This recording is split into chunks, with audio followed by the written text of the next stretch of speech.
எடுத்துக்கடா.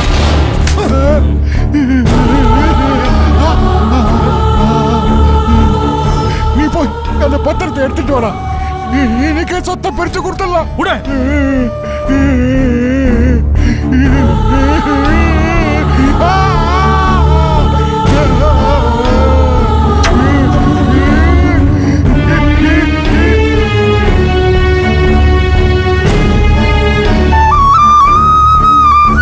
ஐயா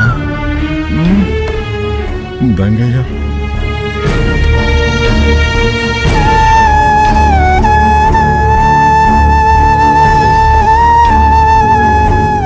என்ன முட்டா பயல்களா? அப்ப கிட்ட சண்டை போடுறீங்களா? அறிவில்லை உங்களுக்கு?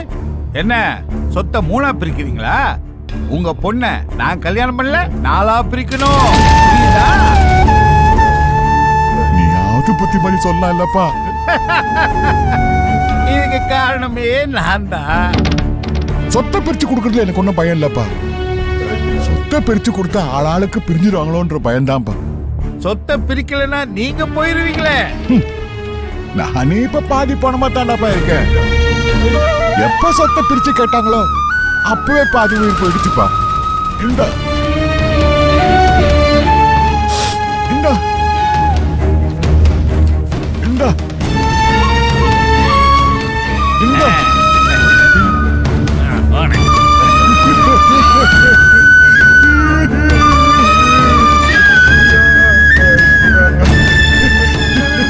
போயிட்டானுங்கடா.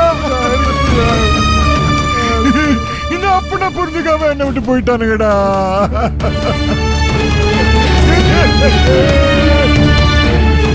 இதை எப்படி நான் தாங்க போறேன்?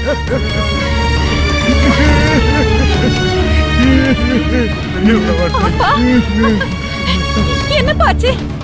என்ன பாச்சு சொல்லுங்கப்பா. விட்டுட்டு போயிட்டானுங்கம்மா. சொத்து மேல தாமா கூறியா இருக்கிறானுங்க. இப்படி துரோகம் பண்ணிட்டு போயிட்டானுங்கம்மா. எனக்கு அப்புறம் உன்னை யாருமா பாத்துக்க போறா? உனக்கு ஏதாவது ஆசை இருந்தா சொல்லுமா, நான் நிறைவேற்றி வைக்கிறேன். நான் மனசார இவரை காதலிக்கிறேன்ப்பா.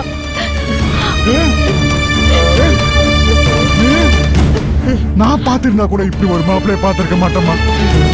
வேலு நல்லா பார்த்துப்பல்ல, கைய கொடுப்பா.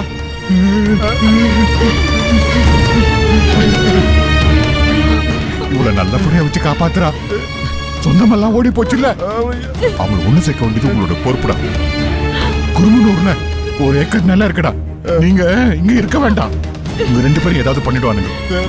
அங்க போயிட்டு நல்லா வாழுங்க, சந்தோஷமா வாழுங்க. வேலு, என் பசங்களையும் இவளையும் ஒன்னா சேர்க்க வேண்டியது உன் பொறுப்பு. சத்தியம் பண்ணி கொடுப்பா.